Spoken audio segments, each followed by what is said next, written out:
everyone. Welcome back to RTTN Creative Culture. I'm Savannah, and I'm sitting here with Pastor Tobin and Pastor Jojo. I am so excited to get all of the tea on their marriage and how they lead together, because they do an incredible job. So, hey, you guys. Hey, Savannah. How you guys doing today? Awesome. Well, the first question I want to ask you both is how long you've been married and about how long you've been co-leading together. Well, this year we've been married 10 years coming up, so it's pretty awesome. And we've really been leading together since we've been married. Jojo was actually my worship leader when we were in college, and so she's my favorite worship leader. And so I always, when we got married, I was like, you're going to be the worship leader, but she kept like pushing me, and she wouldn't ever let me quit. And I'd be like, you need to do this. I don't want to do it anymore. She would never let me. So we've been leading for about 10 years together. We started volunteering as worship leaders at a family church right after we got married. And I think that was a God thing, because I would have kept, if we hadn't done that and gone through that season together, I would have totally just been like, this is your thing. Go for it. You do it. But God put us in there together and gave us like a training ground to learn together. So we've been doing that for 10 years now, leading together. Yeah. You want to say anything on that? Wonderful. So I'm going to go ahead and ask, what are the pros and the cons of leading with your spouse? I am not married, so I don't know. So I would love to know what to expect, and I'm sure our viewers... Right here, call this number. I'll let you answer this. So pros and cons about leading together. Okay, so when we first started leading together, we did not know how to lead together. It was so very new to us. It's like a language. It is like learning a new language. And so I was going to church with my best friend, my husband, and we're figuring out, signs, signals, songs, how to work with the team, how to talk to each other professionally in front of our team, all the things. And so we would come home and so this is, the hard moments, but there are a lot of good moments. Okay. We'd come home and just say, wow, how do we do this? And the Lord really gave us super grace, and he has always put us around just a beautiful group of loving people. And so they were gracious with us. And we just had to learn how to lean on the grace of the Lord. And do you remember we'd ride in the car and we'd say, okay, we can't bring this home. Yeah, don't do that. We can't dwell on whatever happened in worship. And there were moments. But we learned, and we have grown a lot. And the pros about leading with your best friend or your spouse is that you get to celebrate the wins together. And if you do have hard moments, he knows, and I can lean on him. I can cry on his shoulder, and then we learn from it.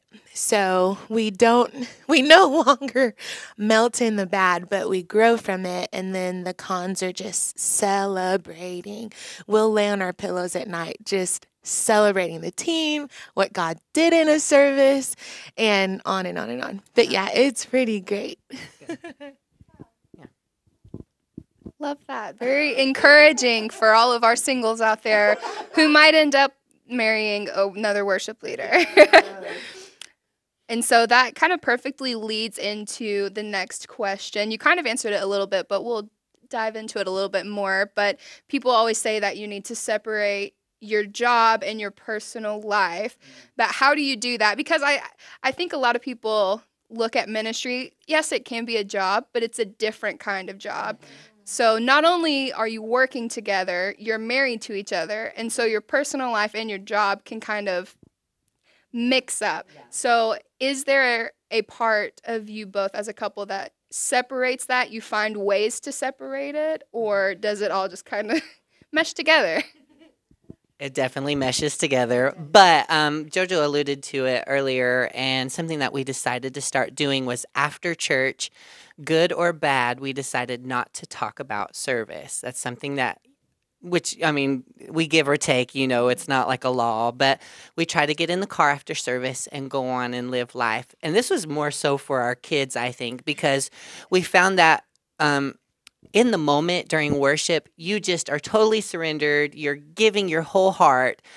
But worship leaders don't often like to talk about the feeling you feel after that happens when you are so vulnerable in front of however many people in the room. You are totally exposed in worship. And sometimes we can be really personalize it afterwards, kind of that Elijah moment where he goes and prophesies and then runs to the wilderness, runs away, and we kind of can do that as worship leaders, I think, sometimes. And so what we decided to do is, because we were having like intense moments after church, even this is even more on me, like I would, even if the service was so beautiful and worship was so beautiful, I'd kind of walk away and like break everything down. It's like, I should have said this. I should have transitioned like this. I should have done this. And so I would kind of get into like a box, and then we'd be going like trying to take the kids to lunch after church. And something we just decided to do was like, we just need to go on and live life after service. Let it be what it was, good, bad, and not live and praise ourselves when it's good and not condemn ourselves when it's bad. Just go on and live life. So that's something that we've tried to do. And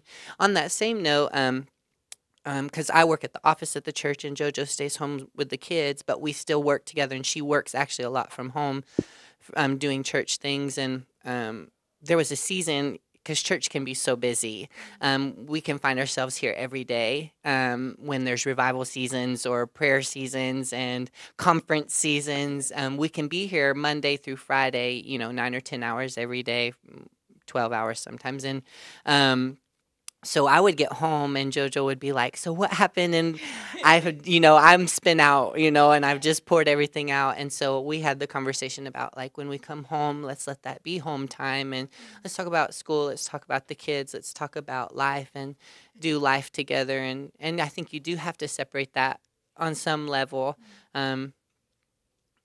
just because you need space to think on other things sometimes. And so that was something that we learned together. You want to say anything on that? Okay. So you both are at the helm of the ship. That is the RTTN Worship Department. And under your leadership, we've come to a beautiful place where we execute things in excellence, but we also have room for flow, something that we call our creative culture here. So how did you steer the department in that direction, and how did you cultivate a creative culture in the worship department? So there were many people before us who have, and I alluded to this earlier, but who have set a beautiful foundation, and it almost seems comical to us. Like we were graced with even being in this leadership position. I feel like a lot of the it even says that in the word, like people sow, one person tills, another person sows, God sends the rain.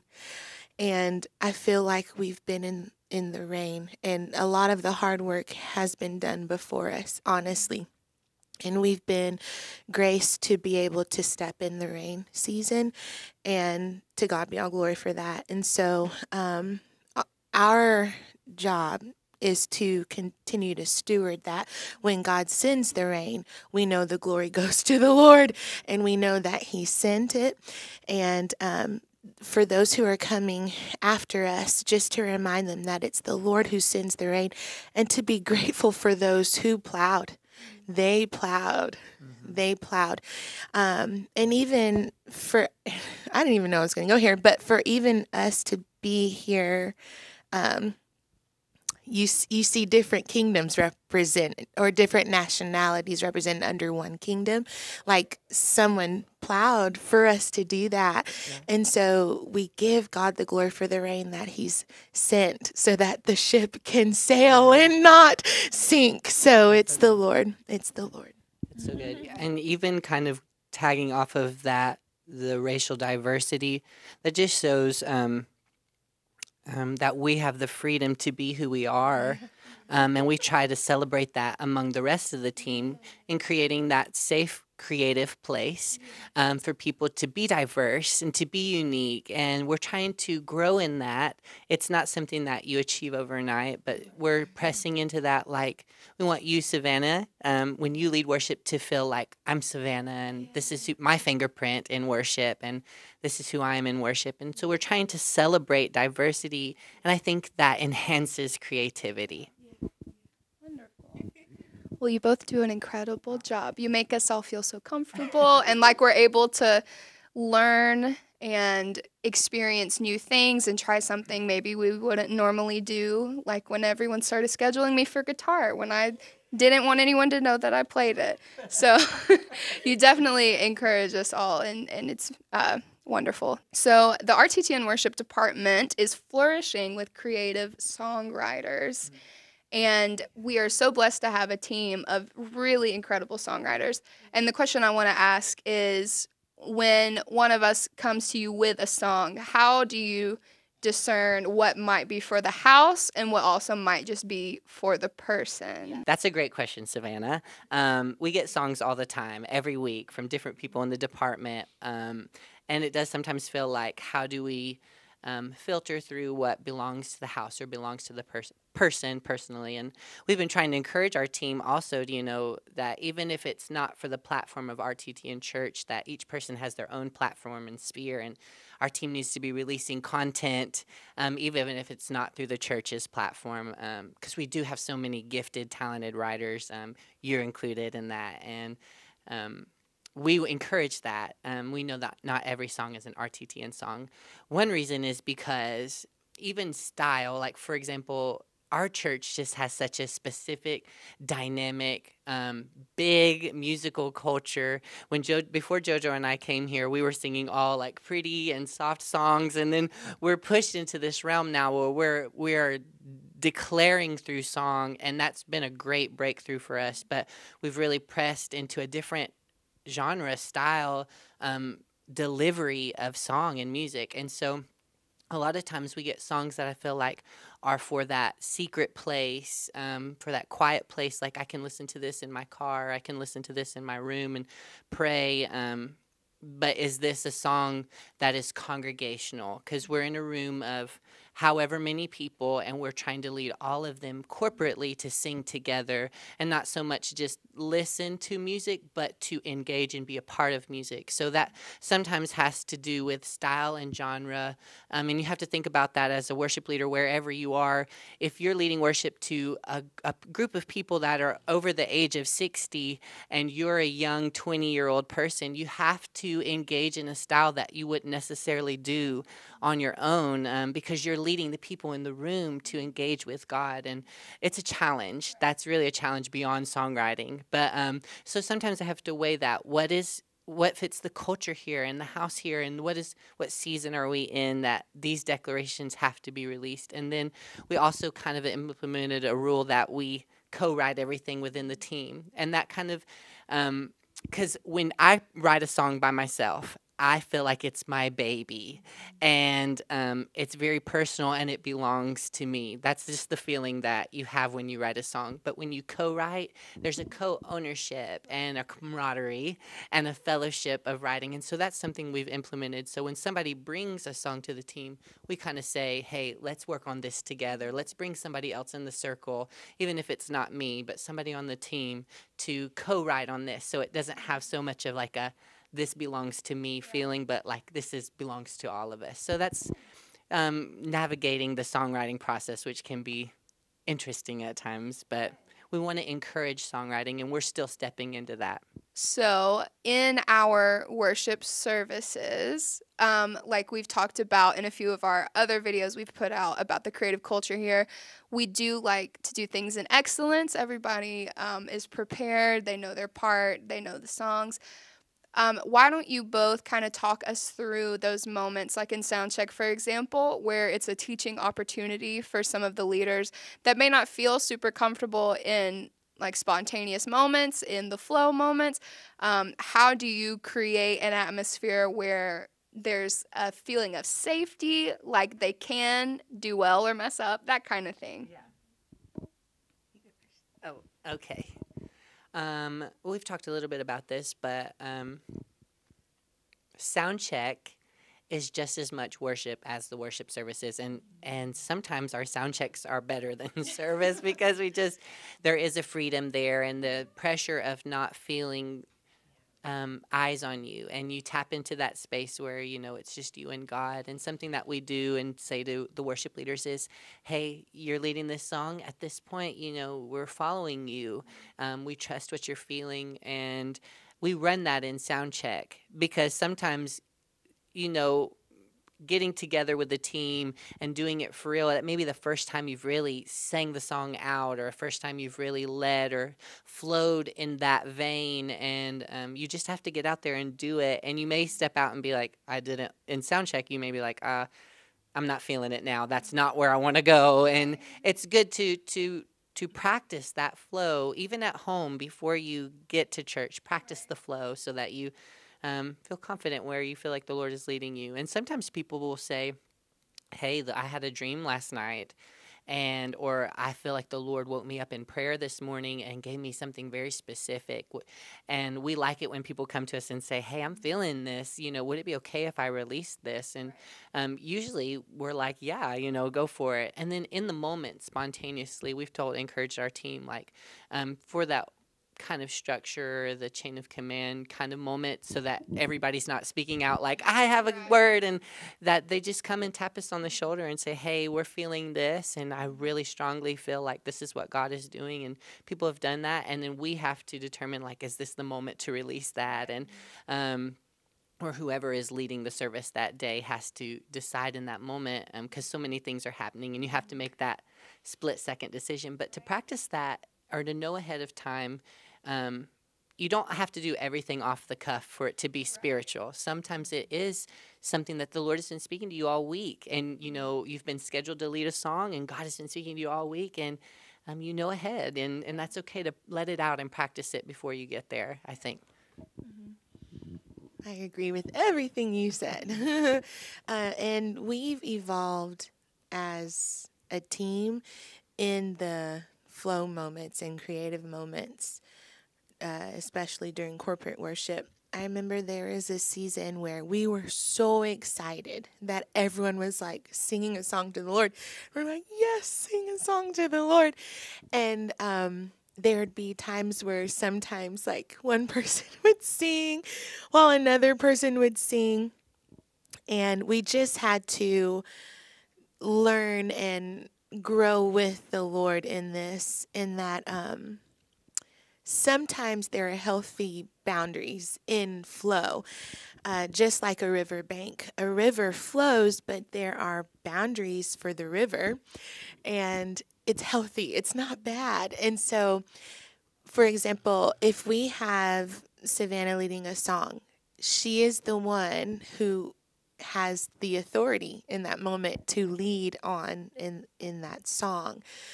So if someone else on the team just starts singing or leading, it may be out of order unless they've come to Pastor Tobin, at that time to say, hey, may I release a song? So even in the flow moments, we have grown so much as a team, and it's been beautiful. It's been really beautiful. So there are ebbs and flows, but the Lord has taught us a sweet flow in this season. So good. And that leads perfectly into my next question, because I think a lot of worship leaders that find themselves in leadership roles have probably had a situation like this. I know I have in things that I've led. I know other people have, and I know you guys have. So in the example that, let's say a person is leading a song but goes a little off kilter, or like just totally just kind of left field kind of moment, because it can make any leader in that situation feel kind of uncomfortable, because you don't want to tell somebody they heard something wrong, but at the same time, it just wasn't for that moment. Mm-hmm. How do you handle moments like that with your team? That's really great. Okay, so we can all admit that we've been the person first of all, that has been way out there before, so no judgment. And two, this is just like a growing moment for everyone. Something that I try to do as a leader is I want to support my team. So because I know somebody might be learning, this might be their first time leading a song or stepping out in a brave moment like that. And we're all like children coming before the Lord and learning. And I don't think he chastises us when we're trying to come to him and trying to step out and be bold for him. I think he's encouraging us, yeah, come on, come on. And he might, well, like that may not be right, but I love your heart. Keep coming. And so I want to be like that as a leader too. So in the moment on stage, if somebody steps out and we're in service, what I try to do as a leader is actually stay engaged and support my team member in that moment, because we're in battle together. I'm not going to draw away from him and leave him exposed and vulnerable in front of everybody, even if he's kind of out there. I want to come beside him even more, or him or her, and lead with them. So if they're in that moment, I try to stay engaged with what they're saying. Two, I also feel that as a leader, it's my responsibility to create a space for trust and safety. And so that's not just for the person that's leading, but it's also for the congregation. And so if the congregation feels scared or confused, then that's going to disrupt from what the Lord is trying to do. But if come alongside and I support that person, eventually they're going to realize, I probably need to move on or whatever. If I've never had a situation where somebody gets so out of hand that I had to be like, all right, now let's wrap it up, But there's ways to step past that too.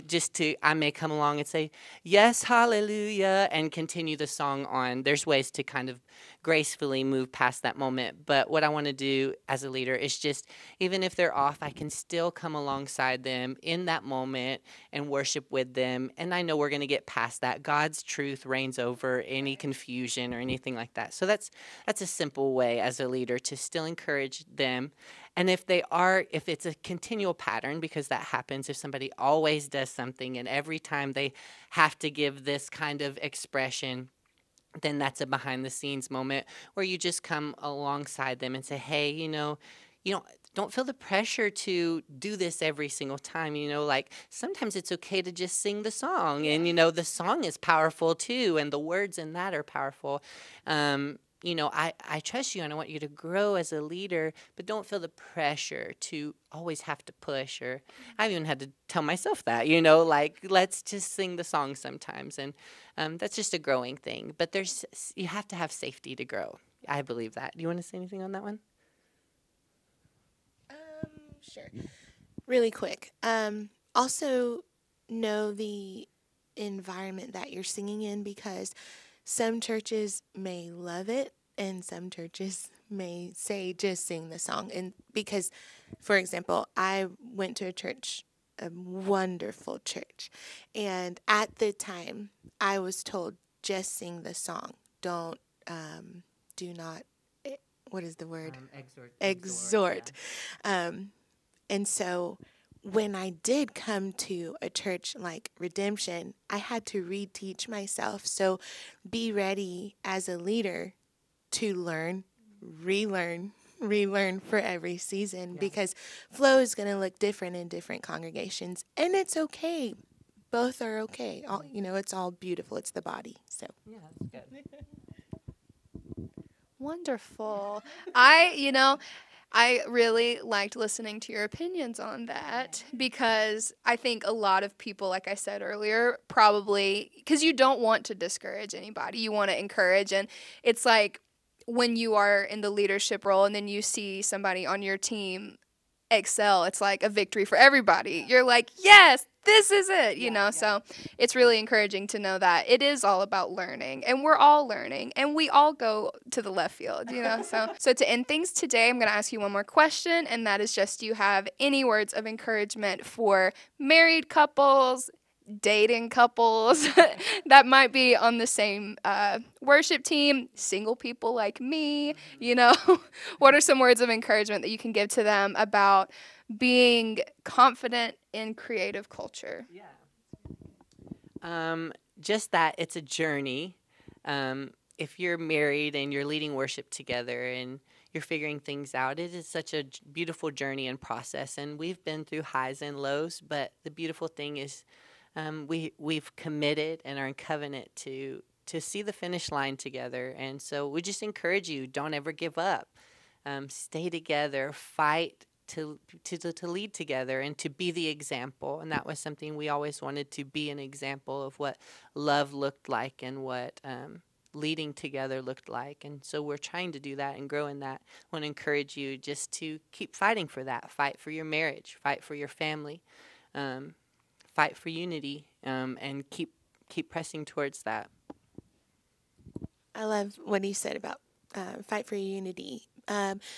That is where the blessing flows. And we know that the scripture in Psalms, where there's unity, the blessing flows. And so if your team and your congregation, in front of everyone or behind the scenes, sees you loving on each other, celebrating each other as a team, as a married couple, then that unity is just going to flow down, all the way down. And so, yes, fight for each other, celebrate with each other and for each other, brag on each other. This man is awesome. He really is a great leader.